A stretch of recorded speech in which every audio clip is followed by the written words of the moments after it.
Hold on.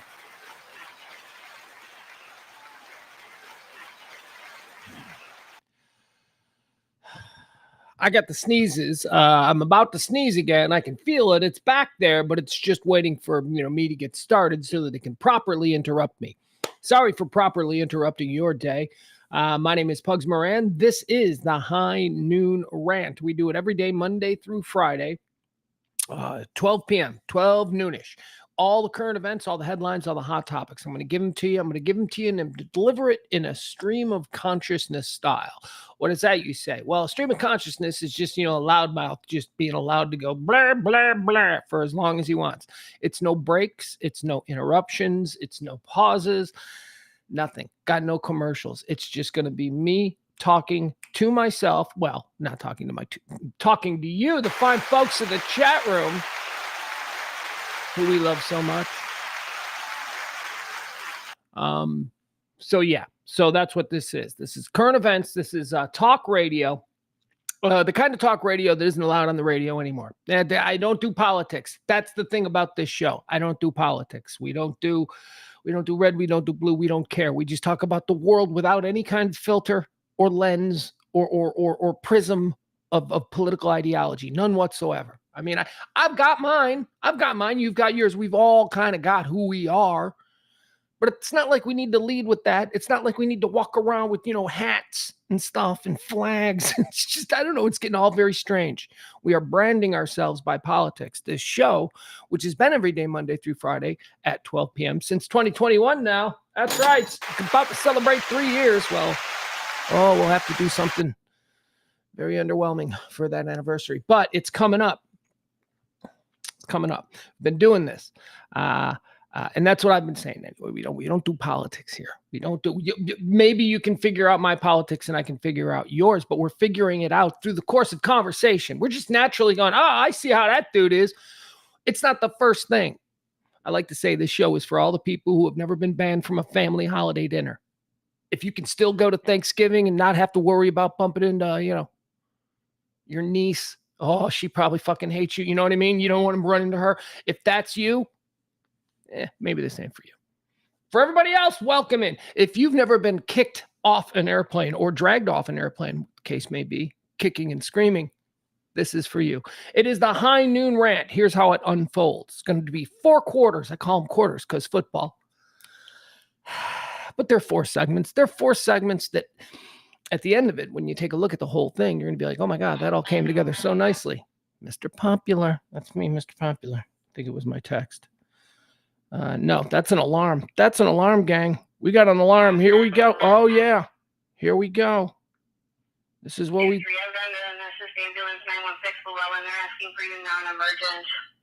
Okay, hold on. Don't need that. Break. The female who's confused. She was combative earlier. This is a... break. Shut up. I'm trying to pause you. God, stupid app. There we go. I think that'll do it. Oh my God. There we go. We'll just do that. We'll just shut them up. That'll be the best way to do it. Okay, and McDonald's just interrupted the show. McDonald's wants to know that when you're saving the world, but can't... I don't know. Now I'm doing commercials for McDonald's. All right. Anyway, where were we? 4 quarters. First quarter is called Antecedently on This Day. What is that? Well, that's a rundown of all the things that have happened on this day throughout history that I find to be significant to this particular episode of May the 1st. Quarter 2 is going to be birthdays. You know what that is. Quarter 3, deads. Those are people who died. We look at them. We go, were they good or were they bad? Did they go to heaven? Did they go to hell? That's quarter 3. Quarter 4 is, all the big topics. Quarter 4 is the headlines, hot topics, current events, anything people are buzzing about, talking to you about at the water cooler, whatever it is. That's what we do quarter 4. Quarter 1, 2, and 3 are fairly quick. They'll be over, I don't know, half hour or so, and then we'll get into all the meat and potatoes. Say hi to the chat room. Hi, chat room. We got Jameson. We got Leslie. That's someone named William Thomas who is saying, Pugs, are you there? I don't know. I think I am. Chat room, is this me?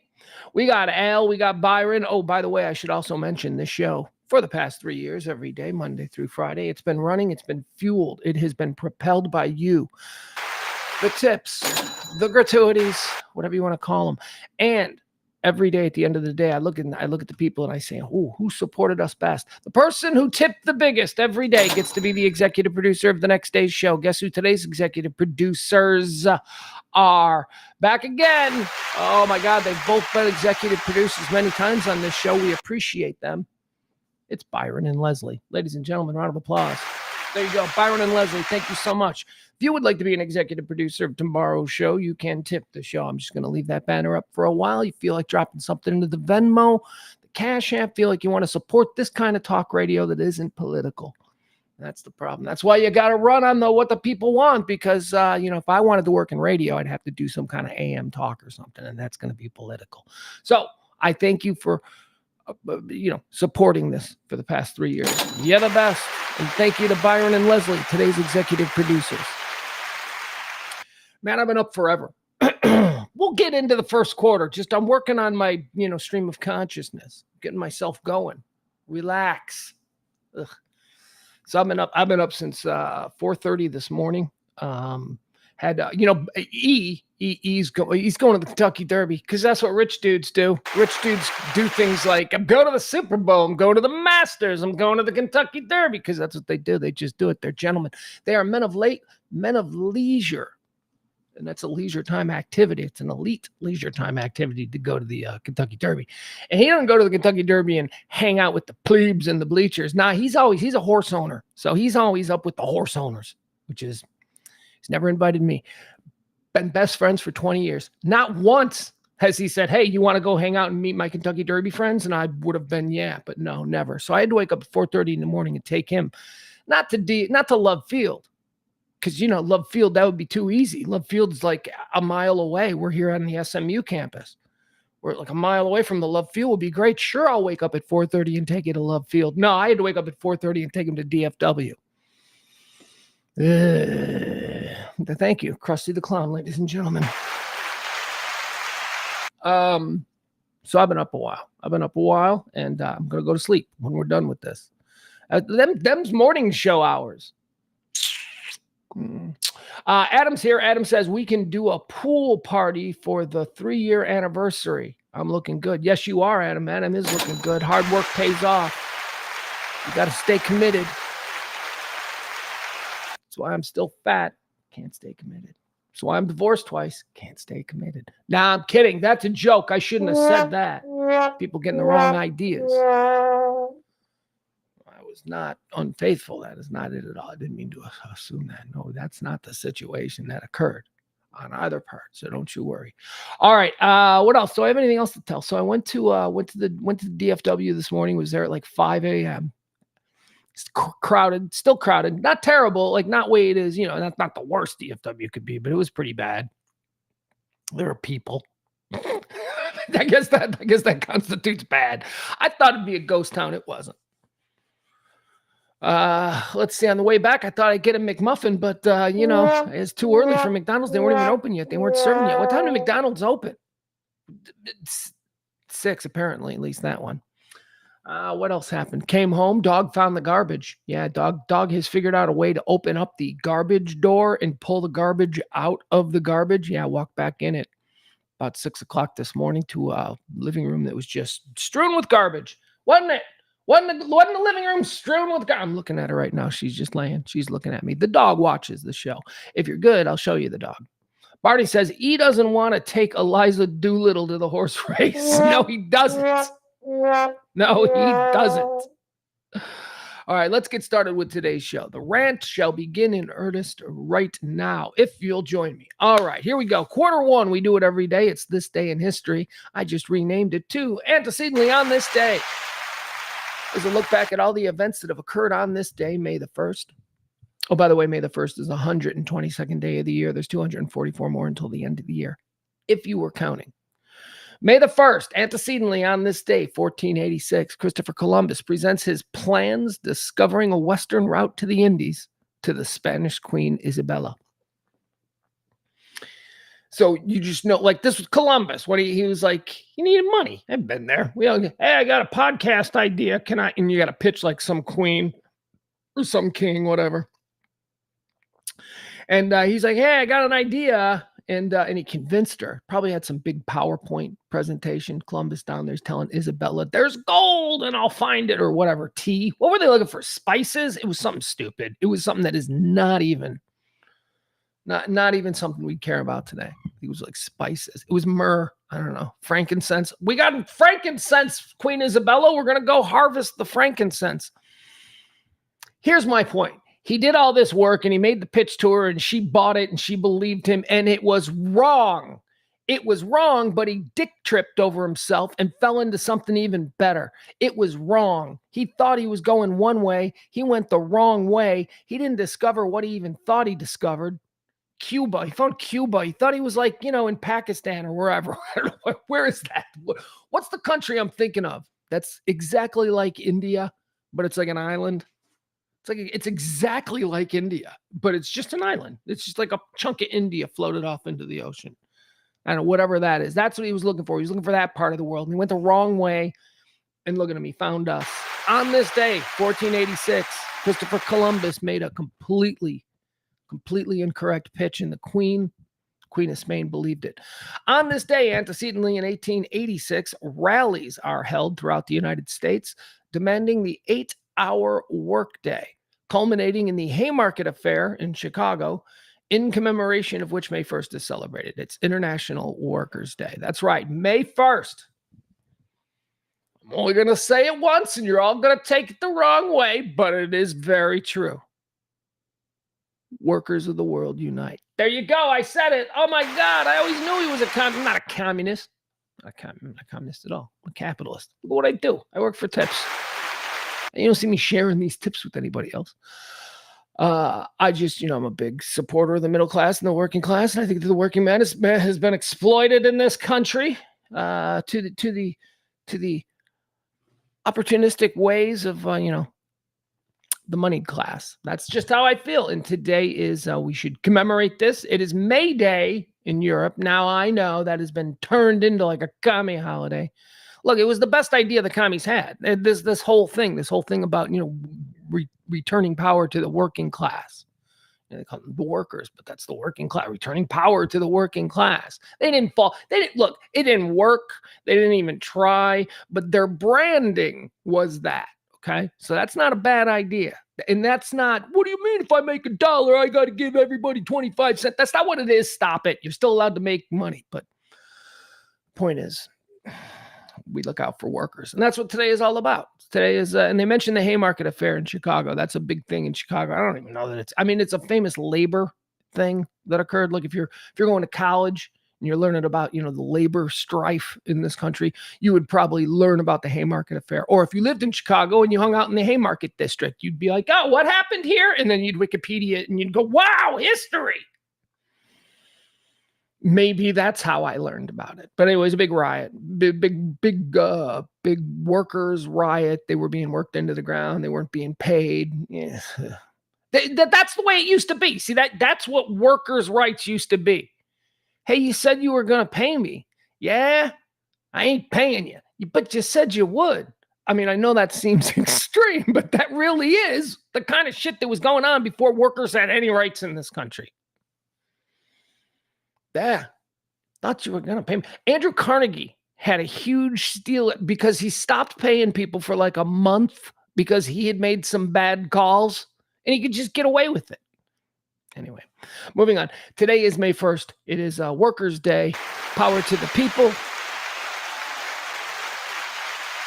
The working man shall rise again. Antecedently, on this day in 1915, the RMS Lusitania departs from New York City on her 202nd and final. Bum, bum, bum. Yeah, Lusitania got torpedoed by German ships. I almost went by Japanese ships, but I'm like, wait a second, this was off the coast of Ireland. Couldn't possibly have been Japanese ships off the coast of Ireland. That would have been a real mess up. Anyway, yeah, Lusitania was passenger ship. It was like fancy people ship. Oh, those people were on board. And it was making its way back to England, and it was like one of the best ships of its time. So, and then the Germans, I don't know the full story on this. Like the Germans, was it a screw up? Like did the German U-boat think? And by the way, was it a U-boat or was it like a battleship? Because I don't think that there weren't U-boats in World War I. All right, Pugs, shut up. Shut up. You don't know what you're talking about now. You've stream of consciousness yourself into Dummy Town. On this day, it blew up and it sank. Germans did it. World War II began. Not because of that, but that was one of the things. They were like, and another thing, the Lusitania. That was years later. Antecedently, a couple of years later, antecedently on this day in 1956, the polio vaccine developed by Jonas Salk is made available to the public. Interesting. So, like, if you were a teenager, like in 1956, and you had to get the polio vaccine, like let's say you were 15 years old, and you willingly got the Jonas Salk polio vaccine at 15. Do you know how many of them are dead now? They're like almost all dead. If you were 15 on this day in let's say 16, because it's 1956. So 1940 is when you were born. Is that a coincidence? Do you know how many people born in 1940 are dead? Like almost 3/4 of that entire population. Oh my God. They should have never taken the polio vaccine. Look at me making fun of science deniers. Yeah, I'll make fun of science deniers because they're funny. Because they're funny with their we never went to the moon, and the world is flat, and vaccines, I don't know, Red Bull gives you wings, all the things they believe. Antecedently on this day in 1994, three-time Formula One champion Ayrton Senna is killed in an accident during the San Marino Grand Prix. That's a big one. He was a big one. He was one of the biggest Formula One drivers of his day, and a real tragedy. He's basically, this is the European Dale Earnhardt. Imagine, you remember Dale Earnhardt when that happened here? We were all like, well, this is what happened to Ayrton Senna. On this day in 1994, antecedently on this day in 2003, the Iraqi invasion, this was, okay, I don't have to read this. This is the mission accomplished speech day. This is, remember when Bush flew onto the aircraft carrier and they had the big banner that they made up at at the Baghdad Signs Plus store. They just had the big banner that said mission accomplished. Like they were opening a Halloween costume store. That was fun. Look, that was political theater at its finest. Remember, he flew in on a F-16, and Bush was wearing the flight jacket and all that stuff, and they captured it all on camera. And then he steps out onto the bow of this like ship, and he starts to make this speech to all of these dudes, these military guys who just want a war. We just want, and he's like, mission accomplished. And it was like 3 days after we invaded Iraq. Mission accomplished, fellas. Let's all go home. And we will all be going home 20 years from now. No, those were the Afghani gates, but that wasn't mission. It was obviously not mission accomplished. We were in for a insurgency that we did not anticipate on the night of the mission accomplished celebration. History. On this day, that was 2003. On this day in 2011, antecedently, Pope John Paul II is beatified by his successor, Pope Benedict XVI. There you go. Beatification, it's one of the processes as you become a saint. Is JP2 is a saint, right? He got his wings, right? Isn't that what happens? Isn't that the rule? Is that the Bible, or is that It's a Wonderful Life? Every time a dude up for sainthood hears a bell, he gets wings. I don't know, something like that. That's Bible, right? I'm not a religious man. All right, let's move on to birthdays. Let's talk about their birthdays. These are people claiming that today is the day they were born. These are celebrities. These are people that we celebrate. And I'm going to tell you if they're cool or not. All right, born on this day in 1954. He's cool. I like it. I want to imagine him. I'm not even tell you who he is. He's too cool for me to tell you. All right, I'll tell you.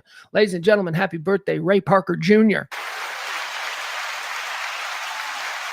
Who you gonna call? Ghostbusters. Dun, dun, dun, dun, dun, dun. Come on, Ray Parker Jr. sang the Ghostbusters song. He's cool.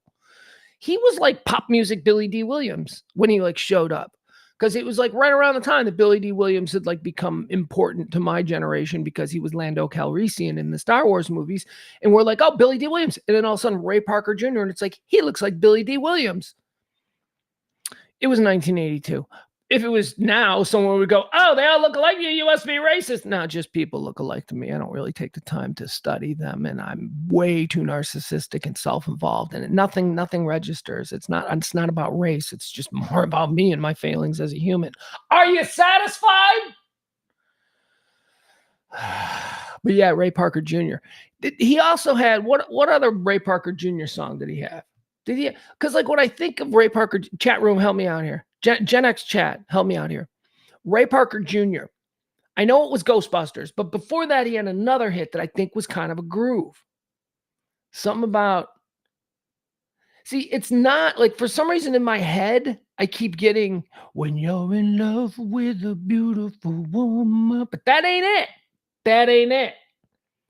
And it ain't sexual healing either, but it's something saucy. You know what? I'm going to do it. It's going to drive me nuts. The rest of the show will not be able to proceed if I don't figure out what Ray Parker Jr.'s hit was.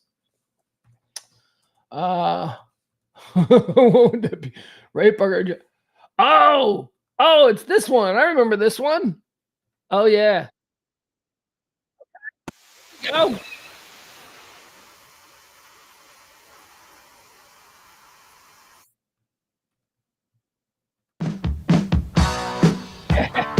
All right, I remember that.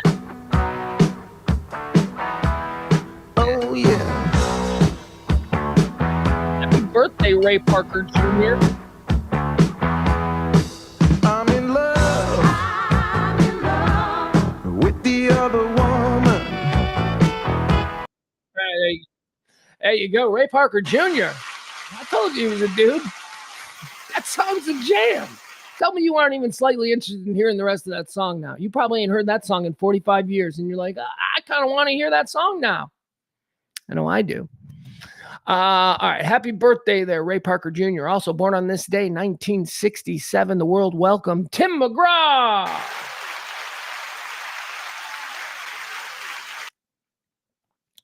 He's married to either Faith Evans or Faith Hill. I don't, those two people, the names, I don't.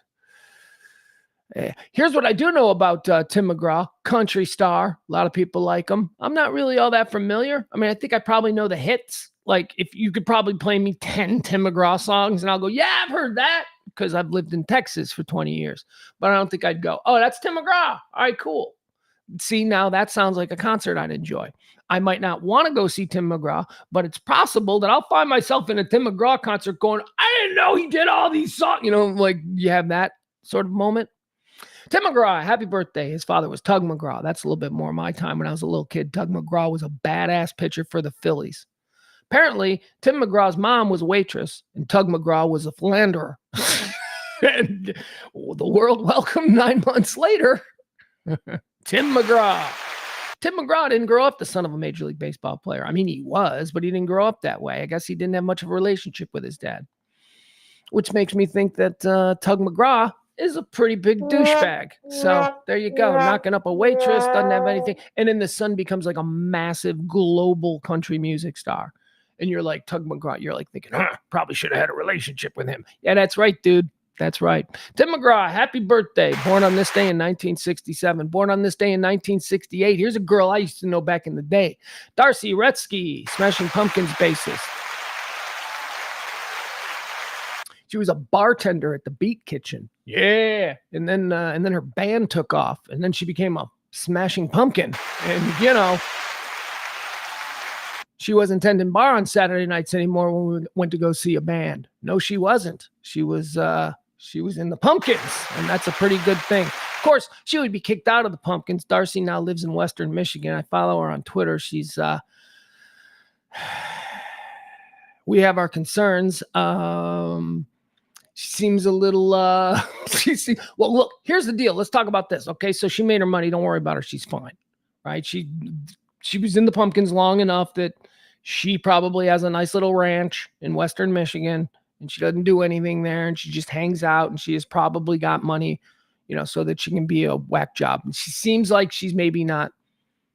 I started this out so like upbeat, and now I'm going, I don't know. I think Darcy might have some problems. There you go. That's what I think. I think Darcy Retzky might have some problems. Let's hope that she's pulled out of it. Happy birthday to her, born on this day, 1968. She how do you describe her for people who don't know the Pumpkins? She was the one who looked like an albino Morticia Adams, if that's a thing. All right, moving on. Happy birthday, Darcy Retzky, born on this day in 68. Born on this day in 69, Wes Anderson, American director. Wes Anderson sucks. Look, I know that that's probably blasphemous for me to say. He doesn't suck. He's quirky. He's too quirky for his own damn good. All right, maybe he's made 10 movies. Maybe I've like 2. That's what I'd say about Wes Anderson. I just, most of his movies make amazing trailers where you go, this is going to be fun. And then you watch it and you're like, this is not as much fun as I thought. This is actually just kind of weird. Royal Tannenbaums. Okay, I like that. That's fantastic. Did he do the recent one, Rocket Town or whatever it's called? You know, the one with Jeffrey Wright and Scarlett Johansson and Jonathan Schwartzman. Did he do that one? If he did that one, that one's okay. That one's not great. It's okay. Royal Tannenbaums is pretty good. Anyway, there you have it. Happy birthday, Wes Anderson. I hate to out myself as somebody anti the film snob crowd, but I think you're a little overrated. I think you're celebrated by pretentious people a little bit too vociferously. And I think your films are mid at best. Royal Tannenbaums was good. I like Royal Tannenbaums. I think that's terrific storytelling right there. There was so much going on, and oh my God, it drew you in. If you can get past the weirdness, because that's the other thing about Wes Anderson. He's intentionally weird. He wants the normies not watching. He wants people and I don't know. Maybe I'm a normie. Too much of a normie. That's me. Happy birthday, Wes Anderson, you overrated filmmaker. Born on this day in 1972. A happy birthday to Julie Benz. Wait a second. Who's Julie Benz? I was just gonna kind of riff on Julie Benz, but maybe Julie Benz isn't who I thought Julie Benz is. Julie Benz is not who I thought she was. I thought we were just going to wish a happy birthday to the mom on Modern Family. What's her name? Is that her? That's not her. Julie Benz is somebody else. Julie Benz looks like her. What's the name of the girl? Is that a Benz girl? The girl on Modern Family? Adam Rayna would like the world to know, or at least the chat room proper, that I am so wrong on Wes Anderson. Plus, how can you not like Bottle Rocket?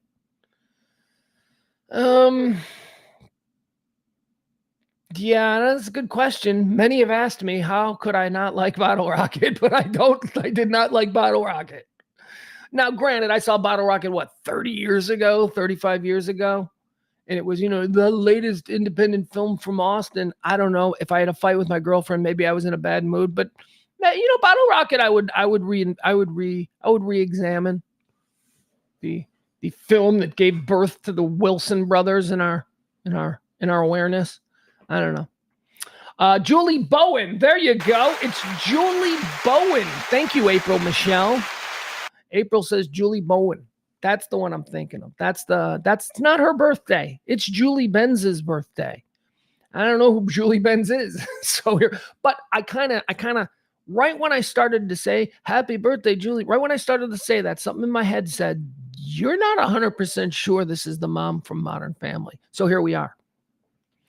Who is Julie Benz? Julie Benz is an American actress. She is known for her roles as Darla on Buffy the Vampire Slayer and Angel, and as Rita Bennett. Oh, she's Rita! Rita on Dexter. She was Rita. Oh, she's delightful. I see. Look at this. It all worked out in the end. There you go. She was Rita on Dexter. Remember Dexter's girlfriend, Rita, with the kids? She was just, you rooted for her. She was just so nice, and she was working so hard, and then the serial killer got her, and oh my God. Sorry, did I spoil the 7 seasons of Dexter for you with that? Yeah, Rita gets butchered, okay? Deal with it. If you haven't seen Dexter yet, that's not on me. That's in the public lexicon at this point, at least as far as being able to talk about shit and not having to worry about somebody going, you're spoiling it. All right, let's go. Here we go. That's going to do it for birthdays, folks. The birthday segment is done. Now we're going to do some dead people, huh? Let's talk about the dead people. Talk about people who died on this day. We're going to talk about them a little bit, talk about their life, talk about what they did, what they're known for. And then we decide whether they're going to heaven or hell. So let's get it started. Dead on this day in 2003, heaven or hell for Miss Elizabeth. Ooh, yeah. Miss Elizabeth. Dead on this day in 2003. How? Okay, so I think this is one of those deaths that's surprising to me because I know she's dead. Every time I see that she's dead, I go, oh, she's dead. But for some reason, it doesn't stick. Miss Elizabeth, you will live forever in my heart. But it was messed up, wasn't it? I mean, you don't die. Miss Elizabeth was born in 1960. So what, she was 43 years old? Yeah, 42. She was 42 when she died. I got some theories. I don't remember how she died. But it can't be good. I mean, a beautiful, sexy world wrestling entertainment star, right? Miss Elizabeth. I mean, nobody was bigger than Randy Macho Man Savage and Miss Elizabeth for a period of time. And then I don't know. Do they get rid of her because, oh, she's 40 now? I mean, 42 when let's find out. Hold on. Let's find out. All right. How'd she die? I know the chat room probably knows. That's fine. You discussed it amongst yourselves. I would like to learn. Here we go. Death. I would like to learn on my own. On May 1st, 2003 in Marietta, Georgia, Luger. Oh, that's right. Yeah. There was the whole, she ran away. Oh my God. She broke Randy's heart, or did she? Or I don't know, but whatever. On May 1st, 2003, in Marietta, Georgia, Luger called 911 to report that Hewlett, that's her real name, was not breathing. She did not respond to mouth-to-mouth resuscitation, and paramedics rushed her to Wellness Kennestone Hospital emergency room, where she was pronounced dead. She was 42 years old. A medical examiner listed the cause of death as acute toxicity, brought on by a mix of painkillers and vodka. Her death was ruled an accident. She was buried at Frankfort Cemetery. All right, she drank herself to death. I knew it was something sad. It was like, Miss Elizabeth. Oh. What do you think, guys? She go to heaven or hell? I don't know. I'm going to put her in heaven. That sounds like a tortured life. I'm going to put her in heaven. Although I imagine she was quite difficult. I'm going to put her in heaven. Dead on this day in 2021, Olympia Dukakis. She's an actress, and she's going to hell because we know the rules. Actresses go to hell. Football coaches go to hell. Politicians of almost any make and variety go immediately to hell. Sorry, Olympia Dukakis. Rules be rules. Dead on this day in 2023, Gordon Lightfoot. Okay. All right. Yeah, right. Screw you. Oh, Gordo, he's going to heaven. They used to say nobody could clear out a party quicker than Gordon Lightfoot. When you wanted people to leave your apartment, you'd put on some Gordon Lightfoot. You'd put on some Wreck of the Edmund Fitzgerald. You'd put on some down. Gordon Lightfoot was like the king of mellow. I don't even know how to describe it. It was pop music, but it was catchy, mellow guitar. I don't know. I like Gordon Lightfoot. Look, I love the yacht rock, and it seems to me that Gordon Lightfoot could have a career resurgence. Well, no, he can't because he's dead. But he could, maybe his estate could have a career resurgence if, I could get my yacht rock plan off the ground. I mean, the Eagle just restarted with, this is how out of the loop on radio, or this is how not smart radio is. I would do a whole yacht rock format for that demographic, and it would be fun, and it would be light, and the shows would have fun. And the freak is going hard metal rock, which, that's cool. But that's not, well, it is me, you know what I mean? I used to be in that scene, but I'm older now. Now I like Gordon Lightfoot on the day that he died. Gordon Lightfoot. He's going to heaven. Gordon Lightfoot is. All right, there you have it. Those are the first 3 quarters of the show. Once again, I'd like to thank our executive producers of today's show, Leslie and Byron. Leslie and Byron, thank you so much, guys. They were the big tippers on yesterday's show. If you would like to be tomorrow's executive producer, all you got to do is drop a little something in the Venmo or the Cash App during today's show. Support non-political, non-divisive talk radio the way it should sound. Commercial done. I'm so smooth at commercials. I'm so good at it. All right, let's talk about fourth quarter time. Let's talk about everything that's happening in the world. All right, what's going on the TV behind me? Campuses nationwide on edge as pro-Palestinian tensions escalate at campuses amid pro-Palestinian protests. Okay, this is the big story of the day. I've got it on my list as the top thing. Did you watch last night? Were you drawn into your TVs? I don't know how. I mean, I was. It was one of those moments where I found myself at 7:30 at night watching Anderson Cooper just air raw video from Columbia, New York, a college that for decades now I have taken a lot of pride in pretending to have attended. So to see my pretend alma mater on the news every day is very, very tough. It's hard. It rakes up a whole bunch of fabricated emotions that aren't real at all. But because I pretend that I went there, I have to be very, very serious about the subject of what's going on there on old Great Greens Way. I don't even know that's. I made that up. Don't know if that's anything that's known about. I don't know if that's a name. What is Columbia, New York known for other than smart and rich kids? So I'm watching it last night, and it became apparently clear that the New York Police Department was getting ready to roll through campus. They were going to tear down the encampment. The problem is that, and by the way, again, the reason we seem to be so focused on Columbia is because it's so easy for the news to cover, because so many of the people that watch the news are doing the news out of New York. This isn't inconveniencing them. Or here's the other angle. Half of these people also attended Columbia. Hell, CNN had a girl covering it yesterday, a reporter. I don't know her name. I don't watch all that much CNN to be able to know the names of the reporters. But the reporter, she kept talking about how she still goes to Columbia. She's going to graduate in a month, and she's a CNN reporter already. So, that's why Columbia seems to be at the top of the heap. But overnight, we learned, even bigger things occurred at UCLA last night when cops and two different protest groups, they're having a protest war over there. We'll talk about UCLA in a minute. Tulane right here. Tulane here. Tulane down here in the South, Louisiana. Tulane had big problems. Northwestern had big problems. Penn had big problems. This is happening. I guess every college in America has some kind of Palestinian group. Probably every college in America has some Palestinian students, I would imagine. But, they have the so-and-so student union, and these are popular things in college. I'm an Irish Catholic. I might join the Irish Catholic Club, although I wouldn't, but you know what I mean? I might.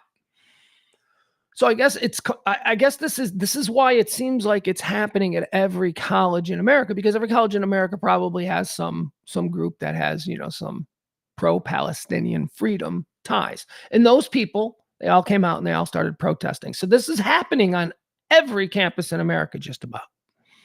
We're only seeing a handful of them. And of course, I mean, I don't mean I guess this shouldn't be construed as me going, what, they can't show all 500 university campuses? That's not what I'm saying. You're right. They can only cover what they can. And they're covering UCLA, Madison, Wisconsin now also. I forgot, we need to mention that. Madison, Wisconsin is popping off right now.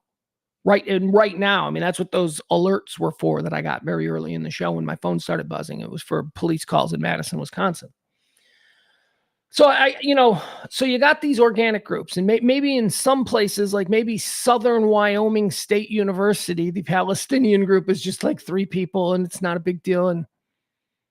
But then you get into other places where, like Columbia, Madison, Wisconsin, I promise you, Madison, Wisconsin is a famous protest college. Columbia University is a famous protest college. UCLA is a famous protest college. And throughout history, I mean, maybe that's why they were chosen to be represented. But they're not the only ones where this stuff is happening. I don't know where your kids go to college. If they do, if you have kids in college, ask them, what's going on? Do you have something here? Because, man, it's weird. And it does seem... Okay, so let's go through the list. Columbia, last night, police finally decided to sweep in. They went in about, 8:30 at night. Hamilton Hall was a building that had been occupied by protesters since Friday. They finally had enough, so the police broke a window. The police had this really cool-ass gadget that looked like a fire truck's ladder, but it wasn't the fire trucks. Like you would think if the police needed to go up and enter a building off the third floor window, you would think the police would go, hey, get a fire truck over here. No, they don't have to. They got their own thing. They got their own like police fire truck ladder. It was like a New York police and it was a giant ladder on it. I'm like, wouldn't think they'd need something like that. And yet here I am watching it on TV. So they break a window, they go through, they sweep the hall. Columbia gave zero resistance. There was no issues whatsoever. There were a couple people arrested, probably their girlfriends were standing around, so they had to look tough. You can't take me in, pig, that kind of thing. But Columbia, kind of get what you pay for, I guess. And what you pay there is about, I don't know, $1 billion a semester. It's incredibly expensive. My point is this. These were all rich kids. These were all, if you go to Columbia in New York, here's what you are. You're super smart, like the valedictorian of your high school in Iowa. Okay. That's who you are. If you're going to Columbia, you are super smart or you're super rich. That's it. You're either super smart or super rich. So I'm watching Columbia last night and I'm thinking these kids, this isn't going to get out of hand. These kids they're just doing it to get daddy's attention. This is not going to be a big problem. UCLA, I was worried about. Madison, Wisconsin, I was worried about because Madison, Wisconsin and Chicago, the proximity to Chicago, Madison, Wisconsin is like closer to Chicago than Austin is to Dallas. So when you want to rouse some rabble, if you will, all you got to do is tap into what Chicago has, their machine of like whatever professional protesters and all of that kind of stuff. You get right up there. So I was worried more about Madison, Wisconsin and UCLA. And sure enough, than I was Columbia. And sure enough, those were the places where the most violent footage is coming out of. There are University of Wisconsin is happening right now. So we don't really know about what was going on there. Columbia happened last night and they just swept all them rich kids out. They were like, wait, I got to go back. I dropped my credit card, stuff like that. UCLA overnight, though, that was a different thing. UCLA got rowdy overnight. Now, UCLA's campus situation has something that's a little unique to some of the other ones that we're watching, and that is there was a very active pro-Israeli group that is also protesting in the face of the pro-Palestinian group, and the police are involved. So you've got three things in UCLA, and last night that all went nuts. Late last night, too, probably 3 a.m., our time. Usually these things don't start up that late, but last night that's when the pro-Israeli and the pro-Palestinian groups on the campus of UCLA got into it. And then the police had to come in to break it up. And then they were all beating on the police, and the police were just beating on everybody. And it was pretty crazy. So that was UCLA. Oh, I got to put the TV back on. Let's see what is the latest on Madison, Wisconsin.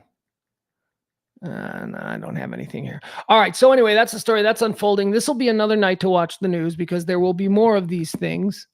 Who knows if they'll return to Columbia. NYU was having, here's the other thing. There were these reports. The protests at NYU last night were bigger than the ones at Columbia, but they had all set up and they were all ready to do the Columbia story. They just stayed over there. And every once in a while they would mention there's also a situation developing at NYU, but they never really covered that. So tonight's going to be another one of those nights as the nights get cooler, as the school year winds down. That's the other thing. This is all happening for a lot of these kids' finals weeks. This school's done. They're just about done. They're all getting ready to graduate. Yeah, I saw somebody also. There was somebody on the news, some kid. She was complaining. I don't know what school she was at, but she was complaining. She's like, they don't understand that they are ruining my college experience. And I'm like, oh, baby girl, this is your college experience. What are you talking about? Have you ever talked to a boomer about going to college in the 60s? All they do is tell stories about what you're experiencing right now. Stop it. You're not seeing the forest through the trees. This is exactly like the people who watched, they bought tickets to a Siegfried and Roy show, and they watched a tiger rip Roy's face off, and then they went, that's not the show I paid for, and they complained about it. It's like, my God, people, you're the only folks in the history of Siegfried and Roy who saw an honest show. You saw what is supposed to happen when a couple, bedazzled, I don't know what to call them, bedazzled animal trainers from Central Europe get on stage and try to fuck with giant lions and shit. You saw it on a show. That's it. That was your experience, and you should have paid more. If they had sold tickets and said, tonight, Roy gets his face ripped off, they could have charged triple what you paid for that ticket. So come on, stop it.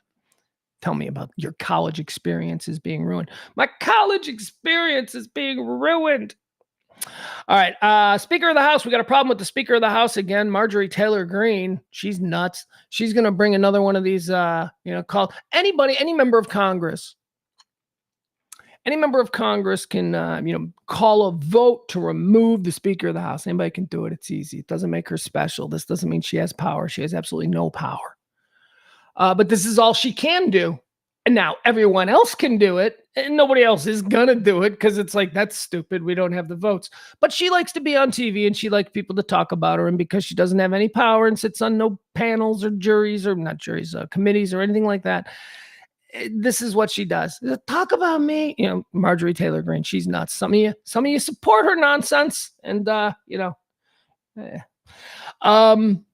no, I don't believe any of you in this show support her nonsense. But so, she's going to bring the vote, and she's going to try and get rid of Speaker Johnson, and it's going to fail miserably. The Democrats have already said, yeah, okay, we're going to shut it down. See, now in the last one where they got rid of McCarthy, the Democrats set that out. They're like, yeah, we're going to let you guys handle this. We're just going to sit here and watch it. And the, Republican Party basically tore each other apart. Well, they're going to do it again, but this time the Democrats are getting involved. This time the Democrats have pledged that they will support Speaker Johnson, which, imagine that. Holy cow. Holy cow. You're going to have a Democrat minority Congress supporting the Republican. I don't know. Honestly, like if you had said this to me like a couple of weeks ago, I'd have said, there's no way in hell, especially in this day and age, that you would ever have that kind. But I guess the Democrats were like, no, you know what? He worked with us, honestly, on the Ukraine and on all that stuff. He didn't, so they're kind of rewarding him, which probably means he'll lose re-election in his home district there in Louisiana. So, but whatever. My God, the Democrats are going to swoop down into the rescue of House Speaker Mike Johnson. Let's see. What else do we have here? Here's a big one. This is a big one. Score one for stoners out there. That's what I like to say. Although this is absolutely, this infuriates me. Me and E were talking about this last night, and he's like, "What the fuck is this?" I go, "I know exactly. This is Biden embodied. No, this would be Biden. This is Biden. This is exactly what he is. This is what you get from Biden. Weed, marijuana in the United States is no longer Schedule 1. That's right. It's moved off the Schedule 1 list of controlled substances. That's the reason that everybody who got caught with a joint had to go to jail for 5 years, because marijuana had always been and purposefully misclassified, misscheduled on the DEA schedule of narcotics, which lists, Schedule 1, Schedule 2, and Schedule 3, Schedule 1 being the absolute worst. Marijuana was up there with heroin, shit like that. Why? Because they were trying to fill prisons. They wanted to put people in prison, and they wanted to put black people in prison if they could. And at that time, in the 50s and in the 60s and in the 70s, marijuana was very popular and openly smoked in black neighborhoods. And you could arrest a guy, and you could fill these prisons, and you could, make your money off your corporate prisons. Oh, you don't want to hear my story. Again, this goes back to yesterday. Am I saying, yeah, look at us, racist America? It's not racism. This is not racism. That was not racism. It's classism. It's very different things. It didn't matter who the poor people in the country were that were committing crime. The poor people had to be exploited for profit with the prisons. So things like being caught with a little bit of grass in your pocket could get you 2 years in jail. You got to keep that prison industrial complex fed, and we did it for 40 years in this country. So that's why it was on Schedule 1. They needed to be able to put poor people in jail for it. So Schedule 1 is why marijuana was on there. Biden or let's be honest, is it his FDA? Who does this? Let's see. U.S. poised to ease restrictions on marijuana in historic shift, but it will remain a controlled substance. The DEA this is the DEA. The U.S. Drug Enforcement Administration will move to reclassify marijuana as a less dangerous drug. Oh, is it really? So, I mean, the whole time it's been nothing more than Bud Light. That's pretty much what a little weed is. It's Bud Light. You get a 6-pack. You smoke a joint or drink a 6-pack. Same thing, man. Come on. The U.S. Drug Enforcement Administration will move to reclassify marijuana as a less dangerous drug. The Associated Press has learned a historic shift to generations of American drug policy that could have wide ripple effects across the country. The proposal, which still must be reviewed by the White House Office of Management and Budget, would recognize the medical use of cannabis and acknowledge that it has potential for abuse, and acknowledge that it has less potential for abuse, far less potential for abuse than some of the nation's most dangerous drugs. However, it would not legalize marijuana outright for recreational use. Okay, so this is where I get so angry at Grandpa Biden. Oh, God, and there's another story coming up where I'm just going to be so angry at Grandpa Biden. I'm not political. I'm just telling you, this is what a politician does, and it drives me nuts. Legalization of marijuana at the federal level has a 74% likely voter yes. 74% in national polls. That is the most unifying issue in the political spectrum. The legalization of marijuana. Republicans, Democrats, they're all like, yeah, just come on, let's go, whatever. It's not a big deal. Biden, if he were smart, and he's not, he does recognize that, hey, I got to get involved in the weed game. I got to be seen as cool Papa Joe. He's like doing that whole thing. And then he does this bullshit half step. This should have been the first thing he did 4 years ago when he had talked about this. He talked about this when running last time. And we're going to look at the drug laws in America and we're going to make some change. You make changes in your last year and it's a half step? Well, last year, I pardoned a whole bunch of people. Yeah, it's about time you pardon these people and let them out of jail. There are people in Michigan who were serving life because they got caught with a single joint in their pocket 3 times. Remember that? The 3 strikes you're out law that was so popular among some people in this country? Well, these drug addicts, they are just residual avengers. And no, there's a dude who smokes weed. And he walks the same way to work every day, and he's got a joint in his pocket. And over the course of a few years, he gets stopped 3 times, and he gets caught with 3 joints over 3 years. Guess what that equaled to under your 3 strikes and you're out rule? Life imprisonment. So yeah, okay, Joe, you let those guys out in 2022. Gee, thanks, man. Way to go, President. This is a bullshit half step. It should have been done years ago. It's absolutely not enough. And it's embarrassing if he thinks that this is the way that he's going to pander to the 74% of Americans who want legalization. What he's only done with this is make us angrier. Make us more like, stop playing with us. I'll tell you, I wouldn't put it past Trump. I don't know why Trump hasn't done it yet. Well, because Trump has always been so, I'm clean, I'm straight edge. He's like, what, the CM Punk of politics, right? And when that is, I don't drink, I don't smoke. It's good, it's fine. I don't trust anybody who doesn't drink it. Here's what I don't do. I don't trust anybody who has never drank. Get it? See what I'm saying? Like, I'll trust you fine if I meet you and, you don't drink. But it's because, you used to drink and it's just not your thing. That's fine. But if you're just one of these people who was always just like, I don't think I think you're missing a very important life experience. I think, anyway, he doesn't drink. So he'll probably never support this. I don't know. Anyway, moving on. Yeah. So weed is no longer a Schedule 1 narcotic. It's been moved down as a Schedule 2. It's now with things like Tylenol with codeine. It's like, you're not going to go to jail for life for it. Nobody thinks you're terrible. You just, slap on the wrist, no jail time, that kind of a thing, which I didn't know because I thought Tylenol with codeine was like a hardcore drug.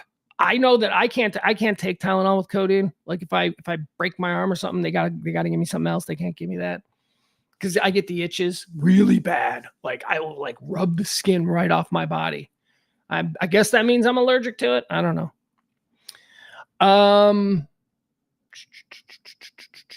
So there you have it. Weed is no longer a Schedule 1 narcotic. Florida's in the news today. Florida's 6-week abortion ban goes into effect today.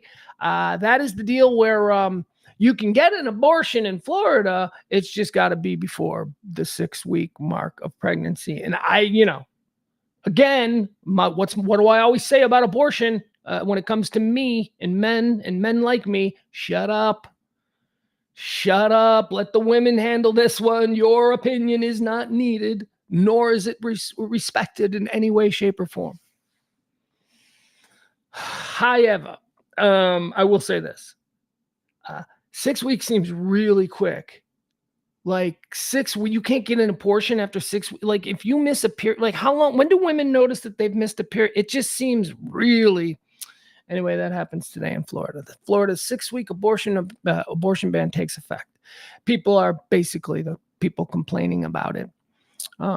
They're saying that that's people don't even know that they're pregnant until like 8 weeks. What are you doing? Palestinian refugees. All right, here we go. I told you about how Biden is killing me. This dude, President Grandpa, apparently does not want to win. President Grandpa is going up against a dude who's got like 82 felony charges and he's on trial in like 5 different states. And Grandpa President can't stop tripping over his own dick. And it's come on, man. Seriously. At the last minute, we got to pull him out. Seriously. They got to pull him out at the convention this summer and they got to put somebody else in there. I don't care. Paul Rudd, what's he doing? Dave Grohl, is he busy? He's touring. Somebody, we need somebody. It just cannot be Biden, Trump again. It just can't. So here's what he did now. They leaked a report. This is to NBC News. Was it NBC News, I think, who got it first, or was it CBS? It might have been one of them. But somebody leaked this report. CBS News. Okay, so this was CBS News. White House considers welcoming some Palestinians from war-torn Gaza as refugees. The Biden administration is considering bringing certain Palestinians to the U.S. as refugees, a move that would offer a permanent safe haven to some of those fleeing war-torn Gaza. In recent weeks, documents show senior officials across several federal U.S. agencies have... Okay, so let's just talk about this. Now, again, this is an issue with multiple moving parts, so let's address the moving parts. Is there a humanitarian crisis in Gaza? Yes.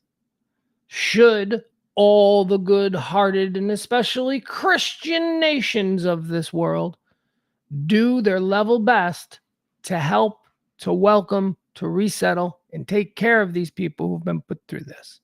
Morally, I think the answer to that question is yes. You might think differently. So, okay. So we got to do something. We got to do something with these people. God love them. They've been through hell. But you don't got to bring them to Wisconsin. Okay? You certainly don't do it in an election year, Joe, when in half the polls you're leading and half the polls you're losing. You cannot. That means, Joe, I'm trying to tell you, that means that this is neck and neck. And you are right now floating a balloon to see how the American people will feel about the idea of you bringing a bunch of Palestinians into this country over this summer, hundreds of them resettling, thousands of them resettled, whatever it is. And look, that's not even, by the way, what I just described there isn't even true. That is not the plan. But that's how Fox News is going to present it in an election year. You dick-tripping son of a bitch. You're just dumb. You're just stupid. This is something you do in your first year. This is something, you do here, Joe. You don't say anything about this. And then when you get reelected on Inauguration Day, this is the first thing you do. But you don't do it now, 9 months out from election. An election, you're probably going to lose at this point. Because I can't imagine anybody making larger and more avoidable mistakes. Certainly not when an election, when a campaign is this neck and neck. Oh my God. Yeah, that's what you should do, Joe.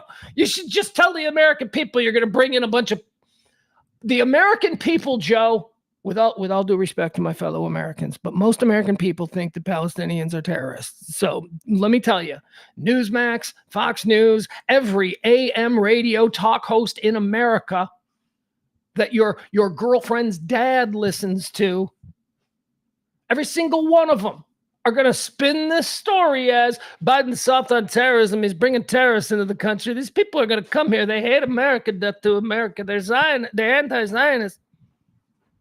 Jesus, man, it's an election year. I could not believe this story when I saw it last night. I'm like, what are you doing, you morons?